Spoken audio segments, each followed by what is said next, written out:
Finally, in this last quick video, we will look at how to implement these building blocks within Pytorch so as to compose convolutional neural networks. Please follow along with the slides in section 4 of your notebook, which offers worked examples. So the first thing you're going to need are convolutional layers, and these are defined in torch.nn.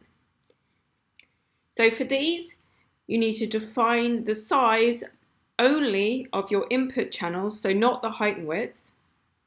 Then you need to state how many filters you want to learn as your out channels.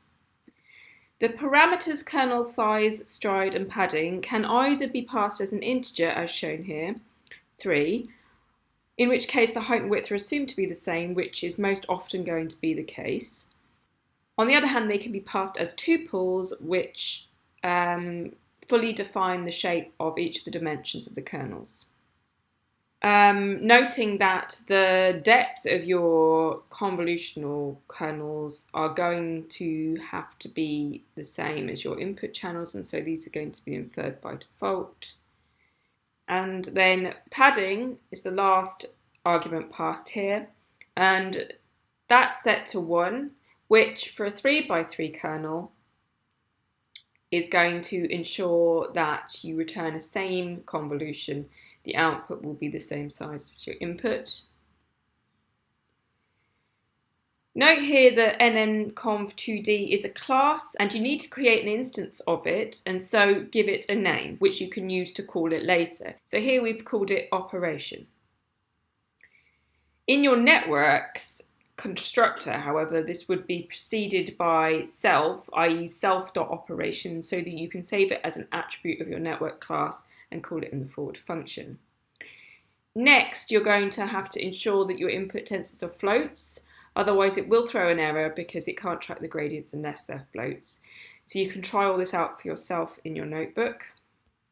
So next, looking at max pool, this is an example of a 2D max pool with a link to the documentation. Going forward, however, when you start considering medical images, you are going to need to instead be considering the 3D convolutional and max pool operations, of course. Here is a list of all the possible parameters. As a minimum, you will need to define what kernel size you want. Again, this could be an int or a tuple. By default, it's going to assume that your stride is equal to your kernel size because this is going to ensure that the blocks to be aggregated don't overlap. Then the formula for the output dimensions is largely as we saw before, except for with the addition of this dilation parameter. We'll talk about dilated kernels at a later point. You can try this out in the notebook in exercise 2. So next, let's consider activations and linear layers. So activations have no trainable parameters, so they can be defined in the forward function using their nn.functional forms. So as you might see from referencing the MLP example from last week's lecture, x here is going to be the output from the previous layer, and the convention is to call the result by the exact same name. So you input x and you get out x. So for each line of your forward function, x is representing the state of the data as it's passed through and transformed by your network operations. This is an example of a ReLU, which we've seen before. Here, on the other hand, is the functional form for the softmax. The parameter dim here refers to the dimension of the input tensor, which you intend to sum to 1. So this is generally going to be 1, the columns, because of the shape which is output by default from the linear layers. Talking of which, we've seen linear layers before in last week's tutorial and lecture. However, don't forget that they expect your data to be passed as a vector, 1 for each subject. So you're going to need to flatten the data from each example into a row vector before passing it into the linear layer. By contrast to the activations, batch norm layers will need to be defined in the class constructor as they store trainable parameters, the multiplicative and additive bias terms gamma and beta.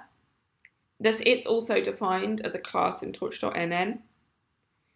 It actually is going to be learning 1 parameter for each batch of activation maps it receives. Thus, the parameter that it needs is the number of features, otherwise known as channels, of the tensor that's getting passed to it.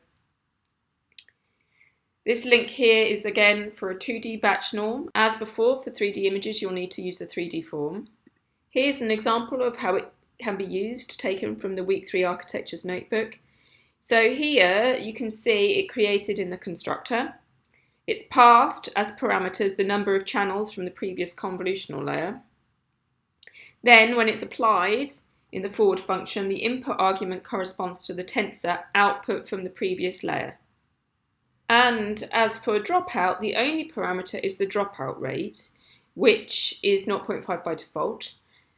But the layer is going to be updating network weights, so it still needs to be defined in the constructor using torch.nn. So again, an example of usage from next week. This is how it's defined in the constructor with the rate parameter. And then again, applied in the forward function, taking as input the tensor output from the previous layer.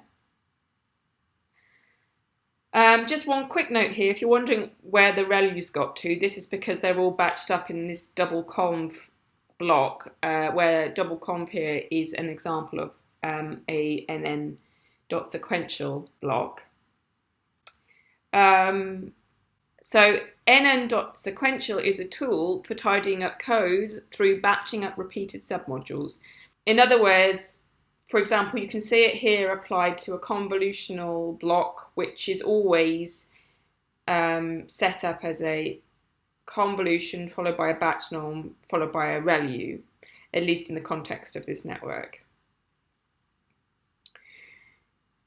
Setting up code in this way allows it to run faster because it's not storing the outputs of each of these intermediate steps. The trade-off, however, is that you then can't debug through them. It's a bit like these subcomponents being static graphs, and so it's perhaps best to put them in only once you're happy that your code is working as you intend it to. There are some other options actually that allow you to take a similar approach while debugging, but I'm not going to go into them in detail. So in summary, and to emphasize just one more time, the convolutional layers, the pooling operations, batch normalization, and dropout, together with their parameters, have to be defined in the class constructor. They are then applied in the forward function, where they expect as input the tensor which was output from the previous layer. Of the operations looked at today, only the activations are suitable to being applied just as functions. And finally, once you have a network that you're happy with and that it's training well, you can tidy and speed it up with these sequential blocks. We're going to practice all this in Monday's tutorial. I look forward to seeing you there.